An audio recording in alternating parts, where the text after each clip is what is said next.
Bismillahirrahmanirrahim and Assalamu alaikum students. Hope you are fine.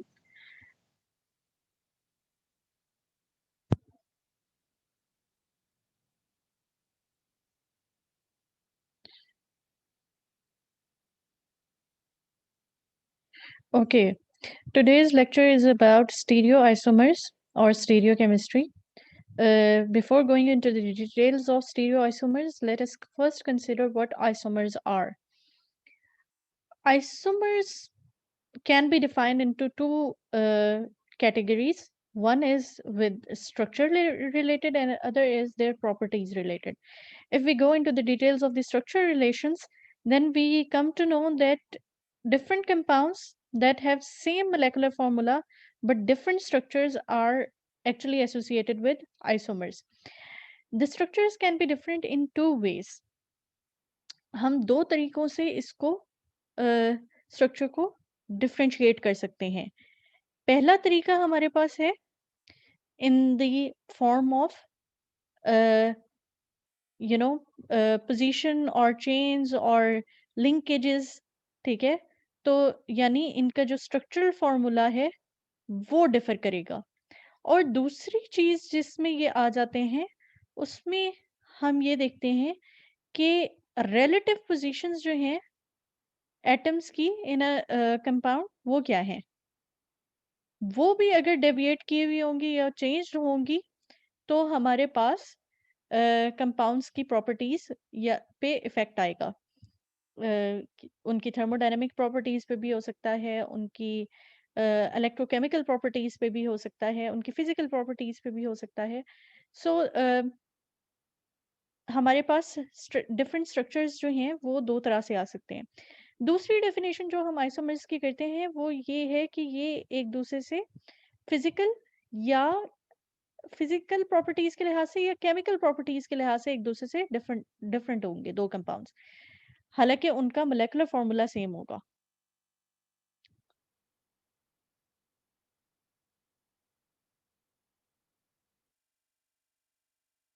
अब हम आ जाते हैं आइसोमर्स की क्लासिफिकेशंस के ऊपर. हमारे पास ये जो क्लासिफिकेशन है ये बेस्ड ऑन देयर स्ट्रक्चर्स है. ठीक है, हम इसको स्ट्रक्चर के लिहाज से हम इसको क्लासिफाई करते हैं. कभी कभार हम थोड़े से इनकी प्रॉपर्टीज पे भी चले जाते हैं, जैसे ऑप्टिकल आइसोमर्स जो होते हैं वो प्रॉपर्टीज के लिहाज से क्लासिफाइड होते हैं. एनीवेज, हमारे पास दो तरह के आइसोमर्स होते हैं, कॉन्स्टिट्यूशनल या जिसको हम स्ट्रक्चरल आइसोमर्स कहते हैं, और दूसरे होते हैं स्टीरियो आइसोमर्स. और कंस्टिट्यूशनल या स्ट्रक्चरल आइसोमर्स में हमारे पास उनकी जो सीक्वेंस है एटम्स का वो वेरी करेगा, या हमारे पास फंक्शनल ग्रुप के लिहाज से वो वेरी कर जाएंगे. तो 5 तरह के हमारे पास कॉन्स्टिट्यूशनल आइसोमर्स हैं. Since we are dealing with stereo isomers तो मैं कॉन्स्टिट्यूशनल आइसोमर्स की डिटेल्स में नहीं जाऊंगी. ये जो क्लासिफिकेशन मैंने यहाँ पे लिखी हुई है ये पॉला ब्रूस की बुक से ली गई है. अगर किसी को इसमें कोई एतराज है तो मैंने एक्चुअली ये सारी इंफॉर्मेशन 3 से 4 बुक्स से कंसल्ट की है and this is all from international recognised books.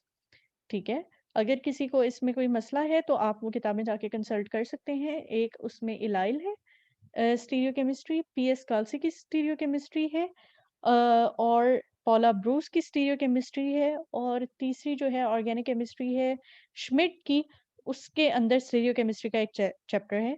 ये वहां से ली गई हैं. ओके, स्टीरियो आइसोमर्स में अगेन हमारे पास दो तरह की क्लासिफिकेशन आ जाती है. एक में हमारे पास आ जाते हैं कन्फर्मेशनल आइसोमर्स और दूसरे में हमारे पास आ जाते हैं कॉन्फ़िगरेशनल आइसोमर्स. कॉन्फर्मेशनल आइसोमर्स एक्चुअली जो 3D रोटेशन है किसी भी चीज की विद इन स्पेस, किसी भी कंपाउंड की विद इन स्पेस, वो वेरी करती है.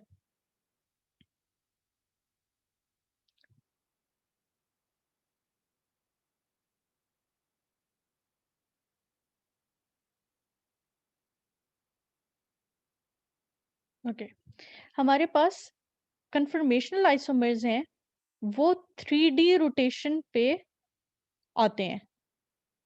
3D रोटेशन से क्या मुराद है कि जैसे एक इंसान खड़ा हुआ है और वो हाथ बांध के खड़ा हुआ है।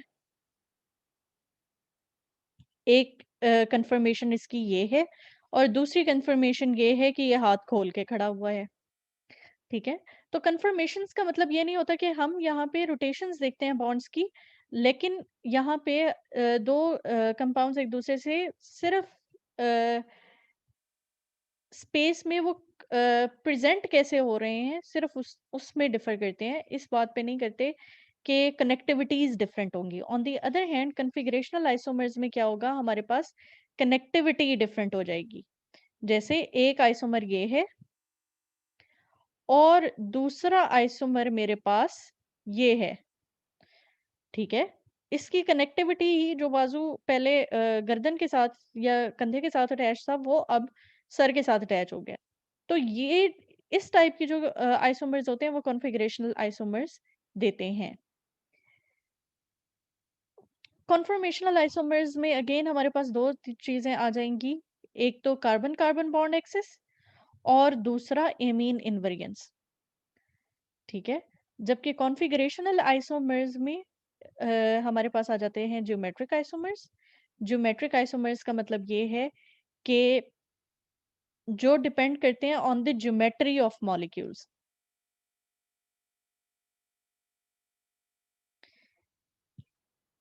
जिसमें हमारे पास बॉन्ड रिस्ट्रिक्शंस आ जाती हैं।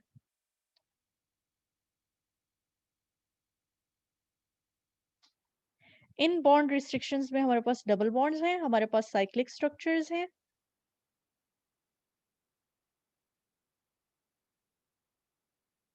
जो कि बॉन्ड को तोड़ नहीं सकते, ठीक है?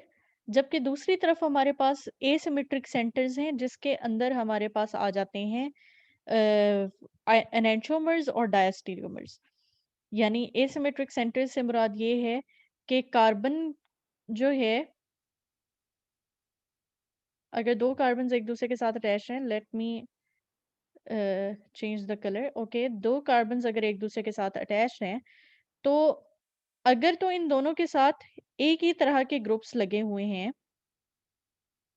लाइक यहाँ पे भी हाइड्रोजन है, यहाँ पे भी हाइड्रोजन है, यहाँ पे भी हाइड्रोजन है, सिमिलरली इसके साथ भी 3 हाइड्रोजन्स हैं, तो ये हमारे पास सिमेट्री आ जाएगी हमारे पास यहाँ पे।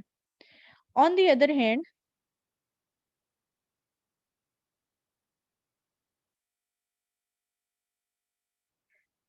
दूसरी तरफ अगर हमारे पास यही चीज़ है, लेकिन एक बॉन्ड के चारों तरफ,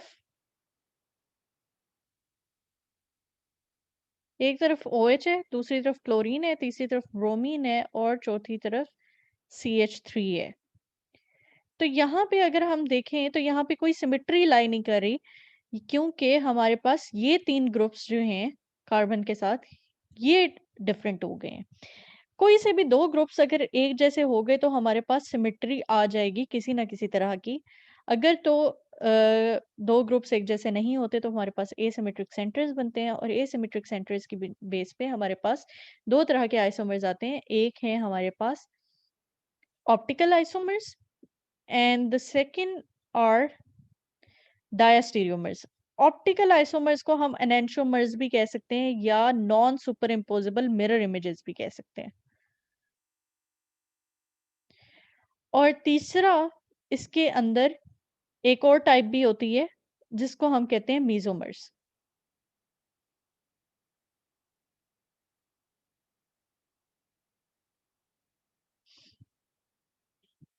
okay,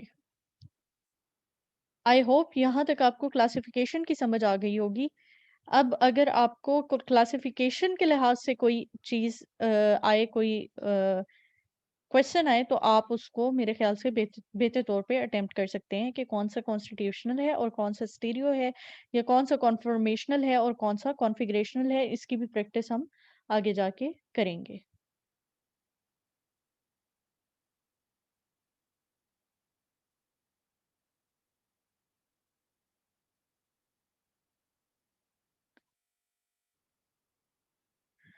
okay, now going into the details of stereo isomers.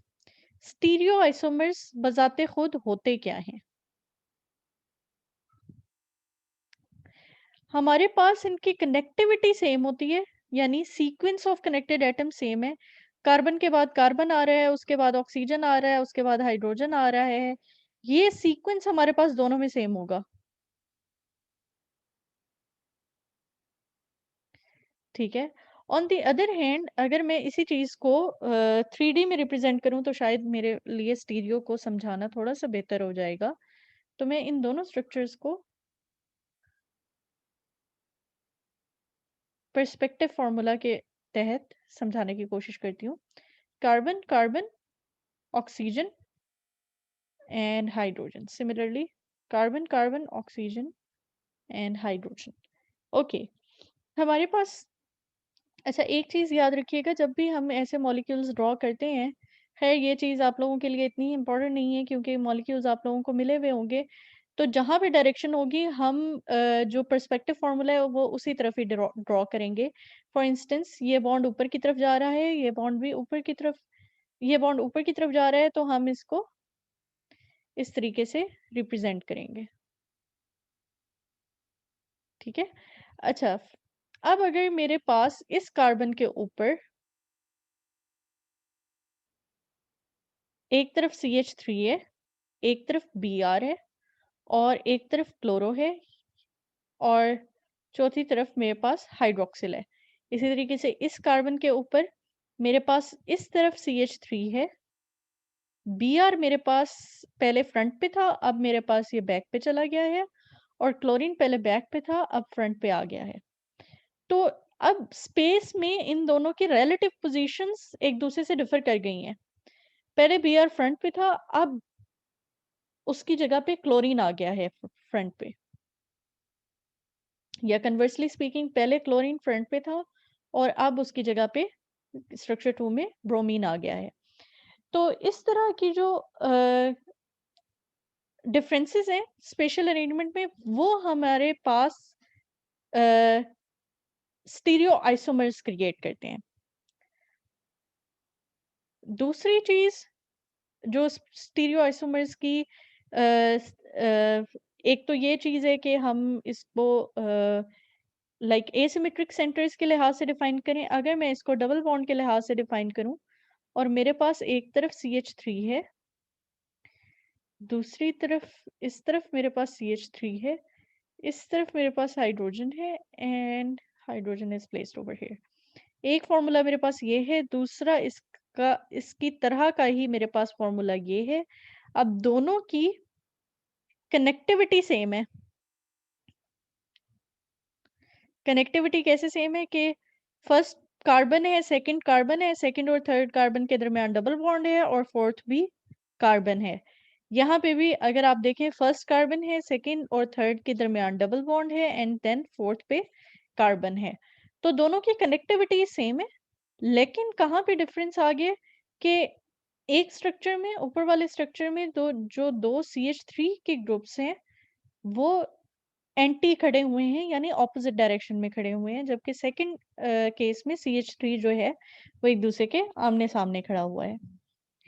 तो ये वाले जो चीजें हैं ये भी स्टीरियो आइसोमर्स को जनरेट कर सकती हैं। ओके, फिर हमारे पास आ जाते हैं कन्फिगरेशनल आइसोमर्स और कन्फिगरेशनल आइसोमर्स में हमारे पास जो टाइप्स हैं वो है रिस्ट्रिक्टेड बॉन्ड्स की। जहां पे बॉन्ड रिस्ट्रिक्शन आ जाएगी वहां पे कॉन्फ़िगरेशनल आइसोमर्स जनरेट होंगे। दूसरी चीज़, ये जो आइसोमर्स हैं, ये एक दूसरे से सेपरेट भी किए जा सकते हैं, यानी सिस को ट्रांस से सेपरेट किया जा सकता है और ट्रांस को सिस से सेपरेट किया जा सकता है। और अगर हमने एक कॉन्फ़िगरेशन को दूसरी कॉन्फ़िगरेशन में कन्वर्ट करना है, तो we have to invest some energy. हमें कुछ एनर्जी देनी पड़ेगी इस मॉलिक्यूल को सो दैट इसका पाई बॉन्ड ब्रेक करे, जो इसकी बॉन्ड रिस्ट्रिक्शन कर रहा है। पाई बॉन्ड एक्चुअली होता क्या है? पाई बॉन्ड पैरेलल ओवरलैप होता है। This is a pi bond. अब अगर ये पाई बॉन्ड है, इस पाई बॉन्ड की वजह से इसकी रोटेशन रिस्ट्रिक्ट हुई हुई है, ये जो सिंगल बॉन्ड है, ये रोटेट नहीं कर सकता। इस रिस्ट्रिक्शन की वजह से ये मॉलिक्यूल ट्रांस में ही रहेगा और अगर मैंने इसको कन्वर्ट करना है सिस में तो मुझे ये पाई बॉन्ड पहले ब्रेक करना पड़ेगा टू कन्वर्ट इट इनटू सिस।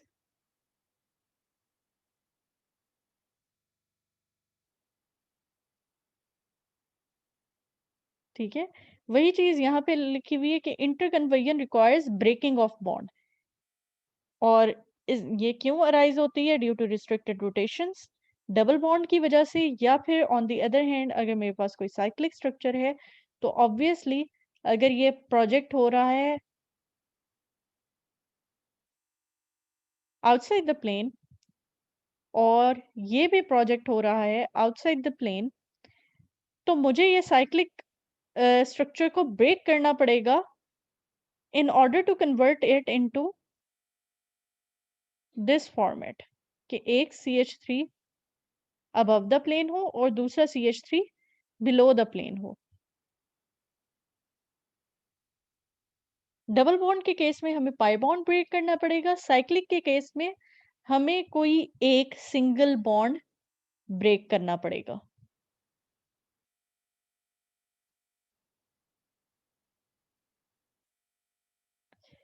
ठीक है, तो यहाँ पे एक छोटा सा एमसीक्यू बन सकता है कि ज्यादा एनर्जी किसको रिक्वायर्ड है सिस ट्रांस में कन्वर्ट होने के लिए, सिस को ट्रांस में या ट्रांस को सिस में कन्वर्ट होने के लिए डबल बॉन्ड ज्यादा एनर्जी रिक्वायर करता है या साइक्लिक स्ट्रक्चर? तो ऑब्वियसली अगर आप देखें तो डबल बॉन्ड में एक पाई बॉन्ड है जिसको ब्रेक होना है, जबकि साइक्लिक स्ट्रक्चर में सिग्मा बॉन्ड को ब्रेक होना है।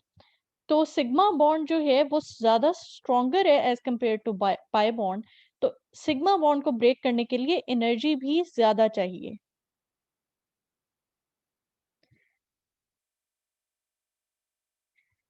ओके, हमारे पास ये चीजें आ गई जिसके अंदर हमने ज्योमेट्रिक आइसोमर्स को की दो फॉर्म्स को स्टडी किया है, एक due to cis trans due to cyclic structures and the other cis trans due to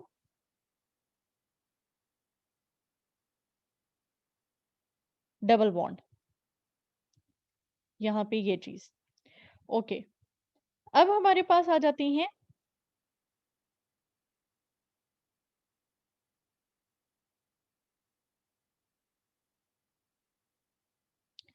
cis trans होता क्या है?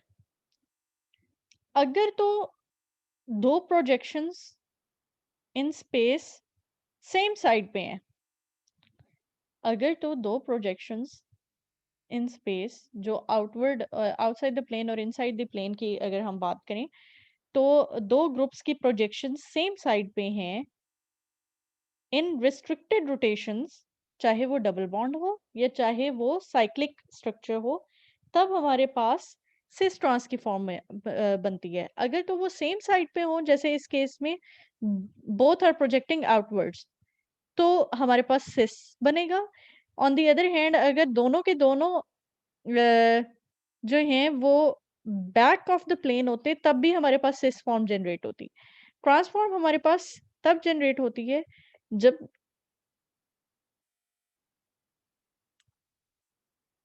दो ग्रुप्स की प्रोजेक्शन स्पेस में डिफर कर जाती है, एक अबव द प्लेन चला जाता है और एक बिलो द प्लेन चला जाता है।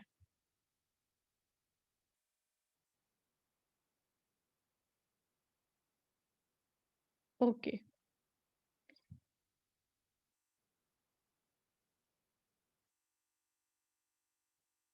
ओके, ये एक इम्पॉर्टेंट एमसीक्यू जो आप लोगों को एग्जाम में आ सकता है। डबल बॉन्ड का जो एनर्जी बैरियर है कन्वर्जन का, वो है 62 किलो कैलोरीज पर मोल या 259 किलो जूल्स पर मोल। इतनी एनर्जी अगर हम इसको प्रोवाइड करेंगे तब ही पाई बॉन्ड ब्रेक करेगा या डबल बॉन्ड कन्वर्ट होगा सिंगल में और रोटेशन पॉसिबल होगी। Around the bond. जबकि सिंगल बॉन्ड का जो एनर्जी बैरियर है वो है 2.9 किलो कैलोरीज पर मोल।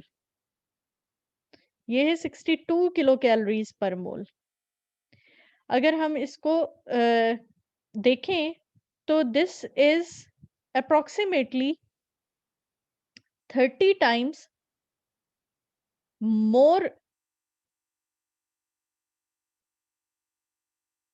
strong than double bond is 30 times more strong than single bond. और इसको इतनी एनर्जी हमें देनी पड़ेगी to convert it into single bond and to perform some rotation. Energy barrier जो सिंगल बॉन्ड का होता है वो 2.9 किलो कैलोरीज पर मोल का होता है, जो कि रूम टेम्परेचर पे भी आप अचीव कर लेते हैं, इसलिए बॉन्ड रोटेशन जो है वो इजी होती है। ओके, सिस ट्रांस की कंडीशंस क्या हैं? अगर मैं आपसे कहूं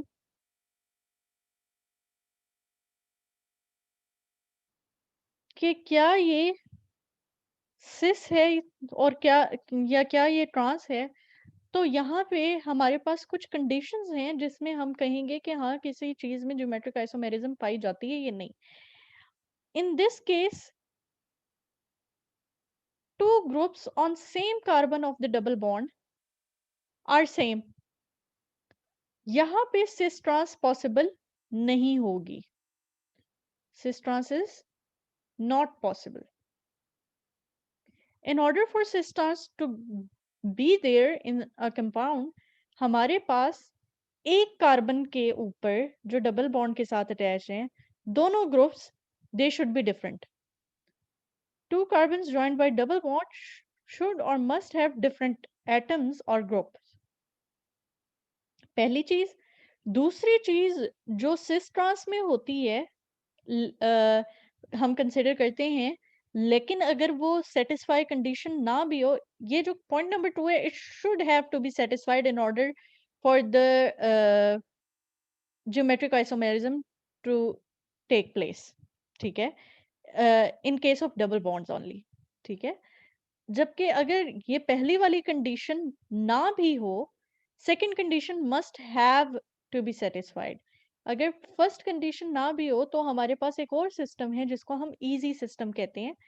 सिस ट्रांस के सिस्टम में हमारे पास जो चीज होती है कि जो एडजेसेंट कार्बन्स के ऊपर जो दो ग्रुप्स हैं, उनमें हमारे pass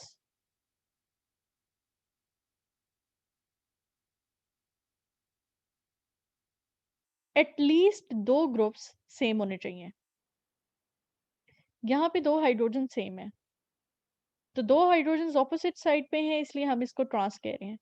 on the other hand अगर मैं इस चीज को कंसिडर करूं कि एक तरफ ब्रोमीन है, एक तरफ क्लोरीन है, यहाँ पे एक फ्लोरीन है और एक तरफ क्लोरीन है, तो यहाँ पे मेरे पास सिस ट्रांस की सिस ट्रांस अगर मैं डिफाइन करूंगी तो on the basis of chlorine करूंगी। ठीक है, लेकिन यहाँ पे हमारे पास एक क्या उसको कहते हैं, कंफ्यूजन जनरेट होती है, इसलिए सिस ट्रांस को ओनली हम हाइड्रोजन्स पे फोकस करते हैं। अगर तो दो एडजेसेंट या दो जो कार्बन्स हैं जो डबल बॉन्ड के साथ अटैच्ड हैं, इन दोनों के ऊपर एक एक ग्रुप हाइड्रोजन हो तो हम सिस ट्रांस की क्लासिफिकेशन करेंगे। अगर हाइड्रोजन प्रेजेंट ना हो किसी एक में तो हम सिस ट्रांस की क्लासिफिकेशन नहीं करेंगे, हम इजी पे शिफ्ट हो जाएंगे।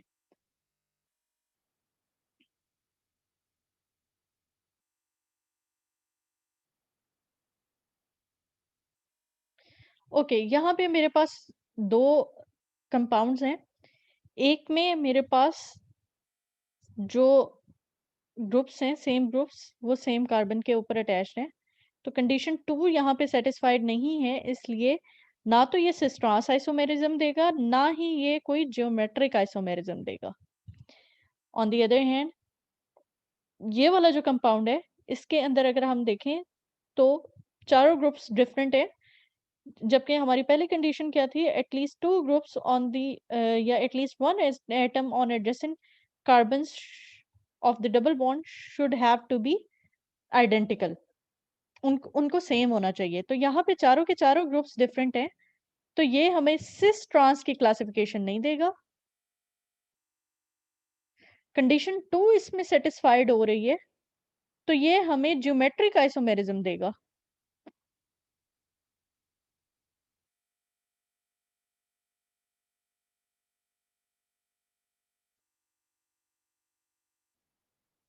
ओके, यहाँ पे हमारे पास दो और एग्जाम्पल्स हैं। यहाँ पे अगर हम देखें तो condition 1 and condition 2 both are being satisfied, तो ये हमारे पास सिस ट्रांस आइसोमेरिज्म देगा। अगर तो ये डिफरेंट या ऑपोजिट डायरेक्शन में है तो ये हमारे पास ट्रांस आइसोमर है, और अगर सेम डायरेक्शन पे है तो ये हमारे पास सिस आइसोमर है। Same direction mean same side पे, डबल बॉन्ड की सेम साइड पे अगर हैं तो सिस आइसोमर, और अगर ऑपोजिट साइड्स पे हैं तो ट्रांस आइसोमर।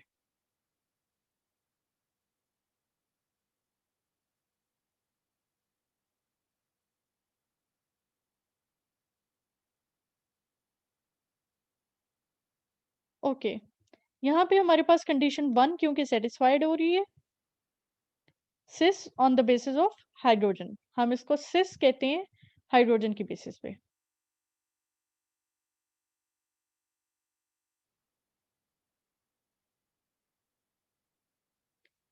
ये तो थी सिस ट्रांस।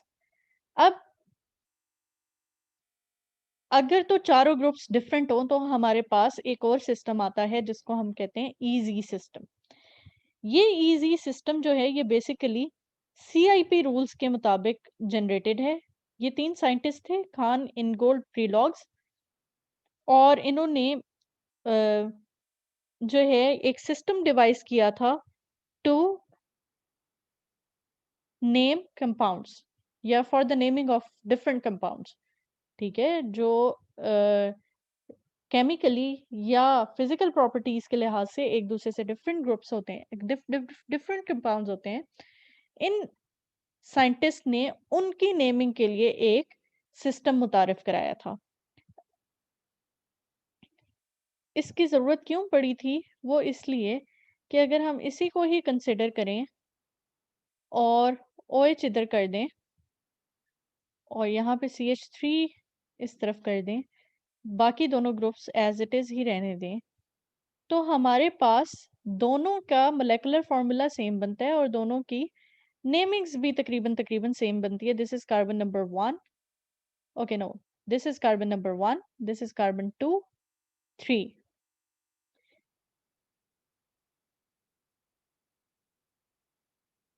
1 ब्रोमो,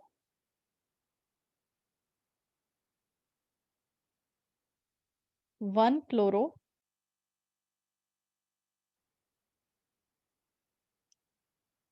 2 हाइड्रोक्सी,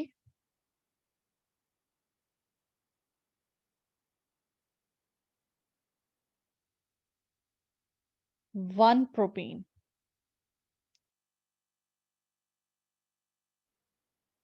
इन दोनों स्ट्रक्चर्स का जो IUPAC नेम है वो यही है। ठीक है, 1 ब्रोमो, 1 क्लोरो, 2 हाइड्रोक्सी, 1 प्रोपीन। लेकिन ये दोनों स्ट्रक्चर्स केमिकली एक दूसरे से डिफरेंट हैं या फिजिकली ये एक दूसरे से डिफरेंट हैं, और हम इन दोनों को सेपरेट भी कर सकते हैं। We can also separate them. तो इसके लिए अब ये जो IUPAC के रूल्स थे, ये दोनों कंपाउंड्स को सेम सेम शो कर रहे हैं, जबकि ओरिजिनली ये दोनों कंपाउंड्स डिफरेंट है। तो इस चीज के लिए कान इनगोल प्रीलॉग ने एक सिस्टम मुतारिफ कराया था जिसको इजी सिस्टम कहा जाता है। एक्चुअली ये इन्होंने मुतारिफ कराया था ऑप्टिकल आइसोमर्स के लिए, जिसके अंदर RS आ जाता है, और उसके बाद जब इजी डिवाइस हुआ था तो CIP के रूल्स के अकॉर्डिंग ही साइंटिस्ट ने इजी को भी डिफाइन किया था। ओके, हमारे पास जो Z है वो ये दोनों जो हैं वो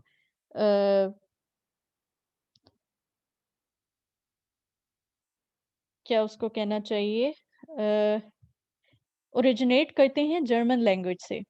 ज़ी का मतलब होता है ज़ूज़ीमान, और अगर मैं इसकी प्रोनंसिएशन जर्मन में देखूँ तो वो इसको सुज़ीमैन पढ़ते हैं। और ई एंटगेगेन, ज़ी से मुराद ये है, जर्मन में इसको टुगेदर के लिए यूज़ किया जाता है, जबकि ई को ऑपोज़िट के लिए यूज़ किया जाता है। ओके, अब हमें कैसे पता चलेगा कि ई या ज़ी जो है वो सिस और ट्रांस में कैसे डिफरेंशिएट करते हैं? यस, हमें कैसे पता चलेगा कि कौन-सा ज़ी है और कौन-सा ई है? इसके लिए मैंने एक निमोनिक बनाया हुआ है, होप सो आप लोगों ने अपना बनाया हो या फिर अगर आप लोगों को इसमें कन्फ्यूजन होती है, तो मैंने इसको किया हुआ है सिस की बजाय सिज़, यानी cis and Z are one and the same thing, जबकि trans and E are identical. जो मीनिंग ट्रांस का है वही ई का है, जो मीनिंग सिस का है वही ज़ी का है। अब हम देखते हैं कि ये ईज़ी सिस्टम में हम इसको डिफरेंशिएट कैसे करते हैं। देयर आर सम रूल्स जिसके अंदर हम इनको आइडेंटिफाई करेंगे। ये मैंने एक एज एन एग्जांपल ये एक मॉलिक्यूल लिया है, और मैं इसी के लिहाज से ही अब रूल्स को डिफाइन करूंगी। पहला रूल ये है कि हमने प्रायोरिटी डिफाइन करनी है on both the groups attach to one carbon that is doubly bonded. ठीक है, इस कार्बन के साथ जो ये दोनों ग्रुप्स हैं मैंने इसको प्रायोरिटाइज करना है, और सिमिलरली इस कार्बन के साथ जो दोनों ग्रुप्स हैं मैंने इनको प्रायोरिटीज देनी है, मतलब 1 2 की बेस पे कि हायर प्रायोरिटी किसको मिलेगी, लोअर किसको मिलेगी। सबसे पहली चीज जो मैं कंसिडर करूंगी वो है इनके एटॉमिक नंबर्स। जिसका एटॉमिक नंबर बड़ा होगा उसकी प्रायोरिटी सेम, उसकी प्रायोरिटी ज्यादा होगी दूसरे वाले से। अगर मैं ब्रोमीन और क्लोरीन में से कहूँ कि किसका ज़्यादा है, अगर मैं इसको जस्टिफ़ाई करूँ, तो ब्रोमीन क्लोरीन से नीचे प्रेज़ेंट है इन पीरियोडिक टेबल, तो ब्रोमीन का एटॉमिक नंबर क्लोरीन से ज़्यादा है, प्रायोरिटी नंबर 1 ब्रोमीन को मिलेगी और प्रायोरिटी नंबर 2 क्लोरीन को मिलेगी। Priority 1, priority 2। On the other hand मेरे पास एक तरफ OH है और दूसरी तरफ CH3 है। यहाँ पे मेरे पास प्रायोरिटी किसको मिलेगी?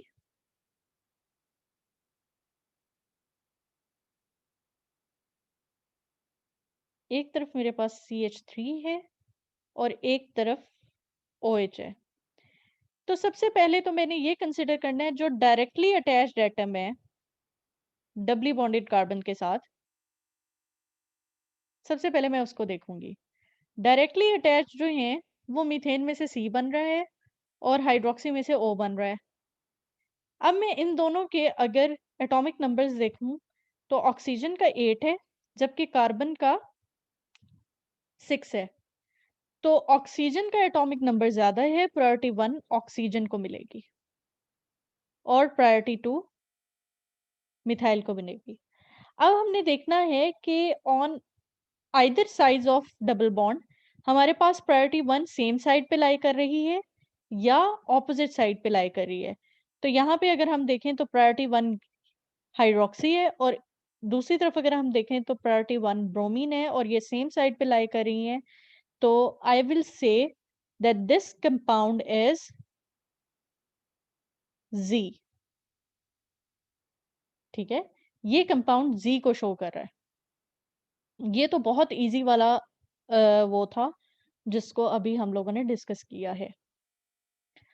अगर फॉर इंस्टेंस मेरे पास दो आइसोटोप्स आ जाएं, जैसे एक तरफ मेरे पास डी है, एक तरफ मेरे पास एच है,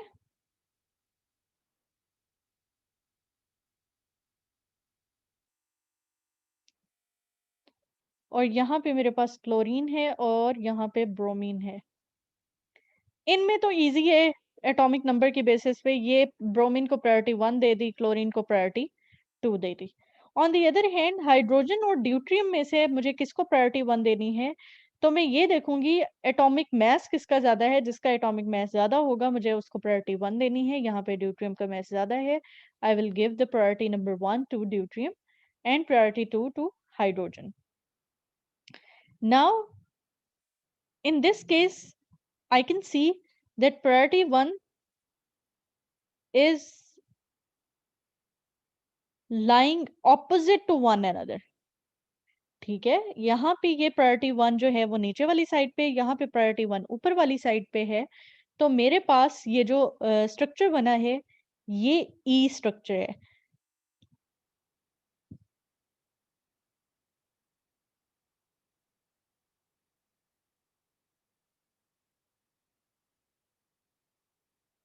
okay,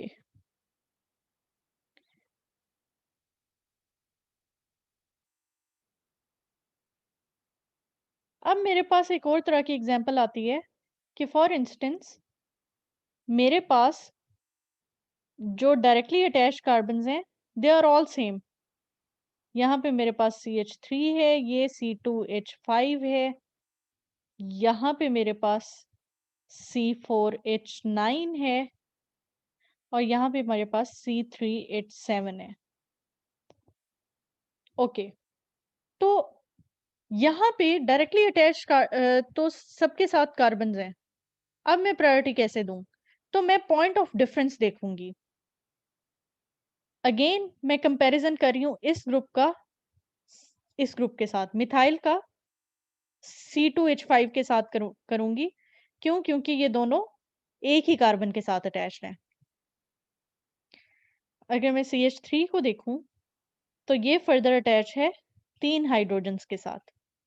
on the other hand अगर मैं C2H5 को देखूं तो मेरे पास जो कार्बन पीछे डबली बॉन्डेड कार्बन के साथ अटैच्ड है, वो 2 हाइड्रोजन्स के साथ और 1 कार्बन के साथ अटैच्ड है फर्दर।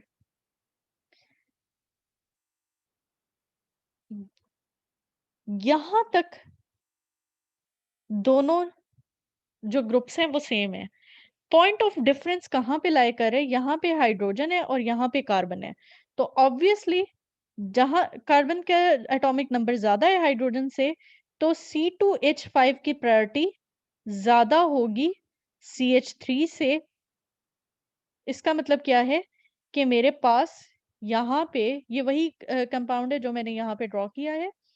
मेरे पास प्रायोरिटी नंबर 1 ये है एंड प्रायोरिटी नंबर 2 ये है।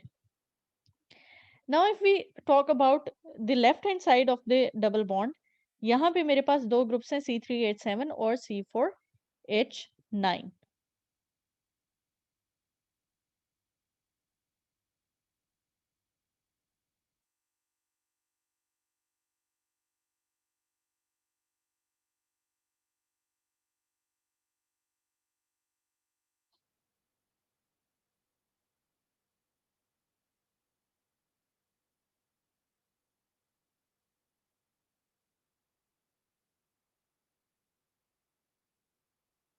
1 2 3 4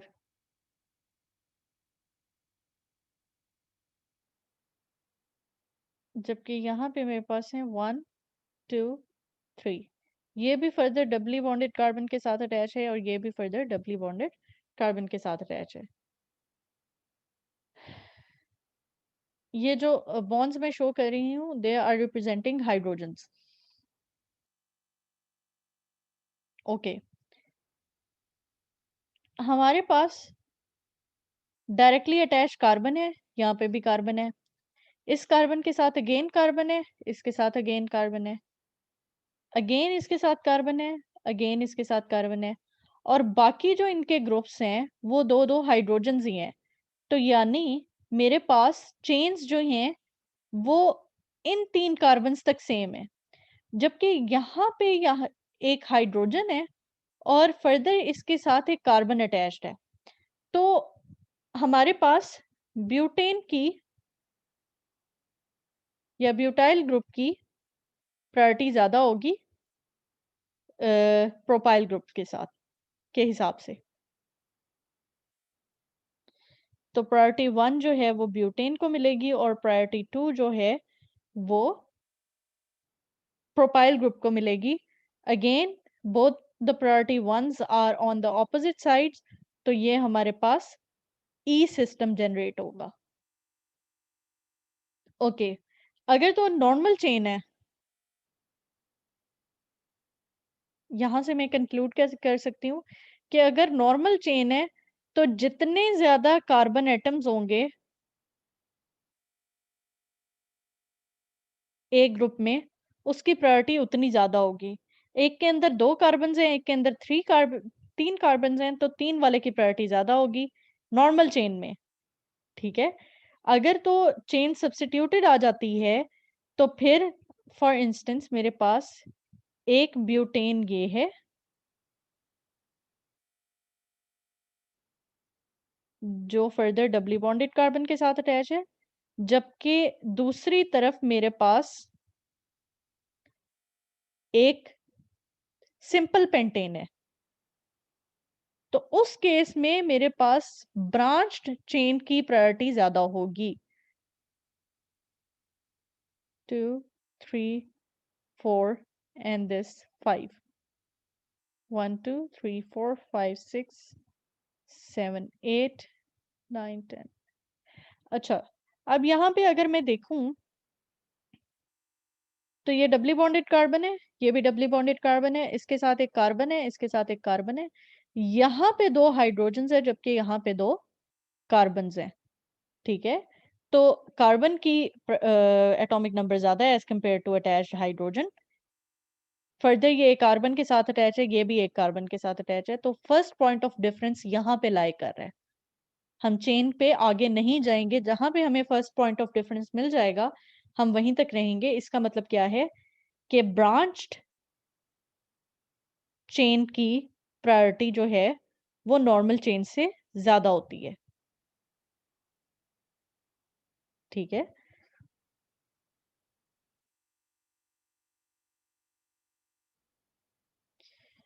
ओके, ये जो अभी हम लोगों ने एक एग्ज़ाम्पल की है, ये इसी एग्ज़ाम्पल की ही आगे जो है वो एक्सप्लेनेशन है, ठीक है? तो इस पे परेशान मत हो कि शायद कोई चीज़ हम स्किप कर रहे हैं, हम कोई चीज़ इसमें से स्किप नहीं कर रहे। ओके, अब कुछ और सब्स्टिट्यूएंट्स की बात करते हैं सीआईपी सिस्टम में।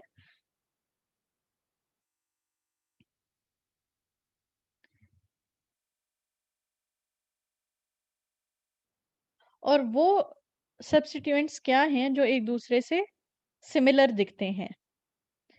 एक तरफ मेरे पास अगर ये कार्बोनाइल हो एल्डिहाइड की फॉर्म में और दूसरी तरफ मेरे पास ये कार्बोनाइल हो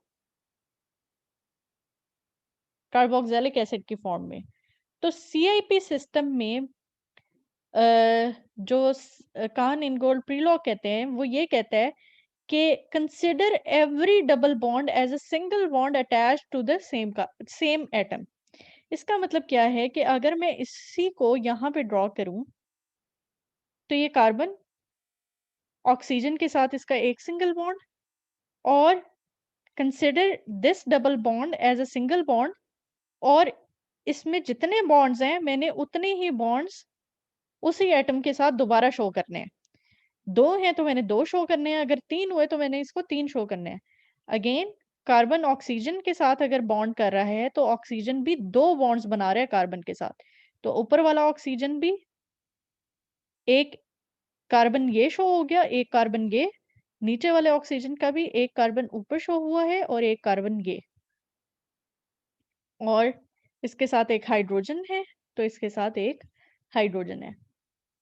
इसकी जो एक्सपेंशन है इस चीज़ की, वो सीआईपी रूल्स के मुताबिक ऐसे बनती है। इसकी अगर मैं एक्सपेंशन देखूँ, तो इसकी एक्सपेंशन सीआईपी रूल्स के मुताबिक ऐसे बनेगी। डबल बॉन्ड ऑक्सीजन है, तो एक ऑक्सीजन ऊपर शो कर दिया मैंने, एक नीचे और ऑक्सीजन भी फर्दर डबल बॉन्डेड है कार्बन के साथ, तो एक कार्बन तो ये शो हो गया, दूसरा कार्बन मैं इधर शो कर दूंगी और इसका दूसरा कार्बन मैं इधर शो कर दूंगी, और यहाँ पे एक O है और एक H है। नाउ इफ वी कंसिडर, तो मेरे पास ये कार्बन दोनों में सेम है, ये ऑक्सीजन भी दोनों में सेम है, ये कार्बन भी दोनों में सेम है, ये ऑक्सीजन भी दोनों में सेम है, ये कार्बन भी दोनों में सेम है। Now the first point of difference lies with in this centre. एक तरफ हाइड्रोजन है और एक तरफ ऑक्सीजन है, तो कार्बोक्सिलिक की जो प्रायोरिटी है एज कंपेयर टू कार्बोनाइल, वो ज्यादा होती है।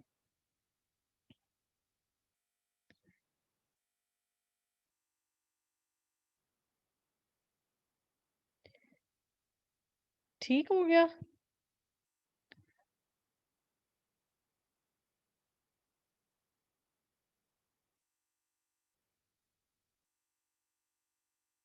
ओके, ये एक एग्जाम्पल है अगेन, इसको आप खुद एक दफा पढ़िएगा, ठीक है? इसमें कोई मुश्किल चीज नहीं है, इसकी एक्सप्लेनेशन भी दी हुई है। अब ये कुछ ग्रुप्स हैं प्रायोरिटीज में जिसको डिस्कस किया गया है over here. Obviously down the group जो है वो प्रायोरिटी इंक्रीज करेगी, क्यों? क्योंकि एटॉमिक नंबर इंक्रीज कर रहा है। अगर हम OH और CN की बात करें तो लेफ्ट टू राइट ग्रुप में प्रायोरिटी इंक्रीज करती है, ऑक्सीजन बाद में आता है, कार्बन पहले आता है, और इन दोनों के बीच में नाइट्रोजन होता है। तो ऑब्वियसली डायरेक्टली अटैच अगर ऑक्सीजन है तो इसकी प्रायोरिटी ज्यादा होगी, फिर C ट्रिपल बॉन्ड N की होगी, एंड देन CH2NH2 की होगी। नाउ लेट अस कंसिडर कि अगर हमारे पास C ट्रिपल बॉन्ड N हो, जो डबली बॉन्डेड कार्बन के साथ अटैच है, और दूसरी तरफ हमारे पास C डबल बॉन्ड N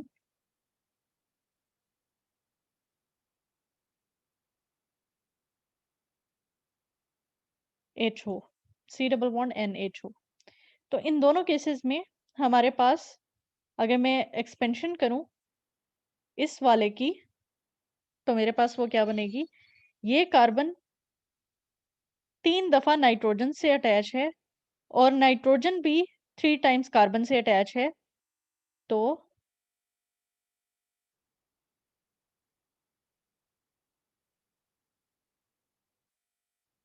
ये सिचुएशन बनेगी C ट्रिपल बॉन्ड N की। ऑन द अदर साइड,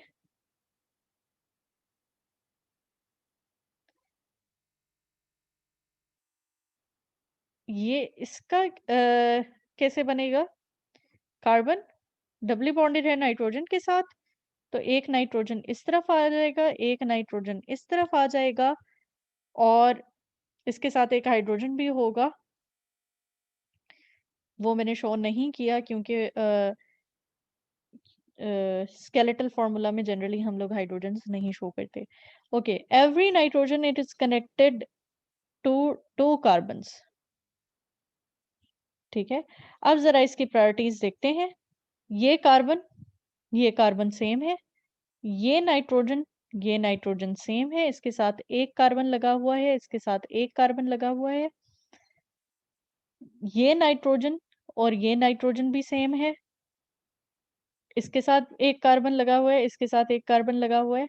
अब अगर हम देखें तो पॉइंट ऑफ डिफरेंस पहला जो यहाँ पे आ जाता है वो ये, okay, let's let me simplify it further, ताकि आप लोग कंफ्यूज ना हो। ओके, सिंप्लीफिकेशन में ये है कि कार्बन को पहले हम कंसिडर करें, इसके एक तरफ नाइट्रोजन है, इसके एक तरफ नाइट्रोजन है, इसके दूसरी तरफ नाइट्रोजन है, इसके दूसरी तरफ नाइट्रोजन है, इसके तीसरी तरफ हाइड्रोजन है, जबकि इसकी तीसरी तरफ नाइट्रोजन है। तो C ट्रिपल बॉन्ड N की प्रायोरिटी ज्यादा होगी C डबल बॉन्ड N से।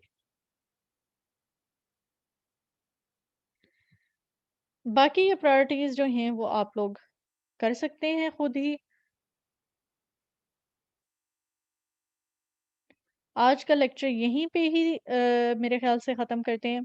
आगे हमारे पास आ जाते हैं आइसोमेरिज्म इन एसिमेट्रिक सेंटर्स, और उसके बाद हम उसकी डिटेल्स पढ़ेंगे। पहले कुछ बेसिक कॉन्सेप्ट्स करेंगे और फिर हम उसकी डिटेल्स पढ़ेंगे। यहाँ तक अगर किसी को कोई इशू हो तो you can ask me any time. अल्लाह हाफ़िज़।